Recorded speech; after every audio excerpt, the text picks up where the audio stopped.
He puts it on speaker and says, "Your MRI revealed that you have a sizable mass in your head." I had a brain tumor.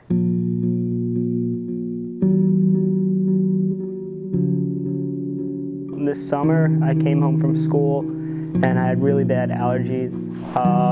So I went to the doctor and they gave me an inhaler. So I think, okay, great, this inhaler is going to fix everything.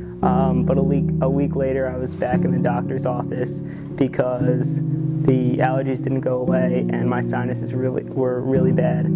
So they told me to get a sinus x-ray and a chest x-ray. And in the sinus x-ray, they saw a calcium buildup on one of the glands in my brain. So they decided that I should go get an MRI, but they didn't think it was anything. And then a week later, I go get the MRI, and the doctor's office calls about 3 hours later and says that I have a sizable mass in my head. I mean, you could just imagine having news like that, what sort of comes.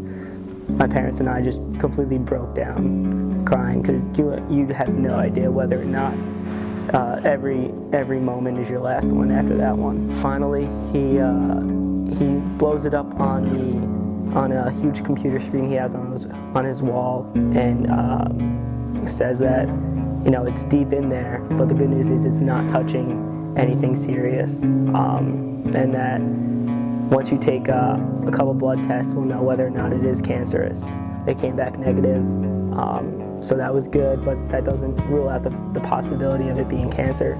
So we set up the operation date, which was June 20th, and you just wait until that day for 2 weeks, the longest 2 weeks you could ever imagine in your life.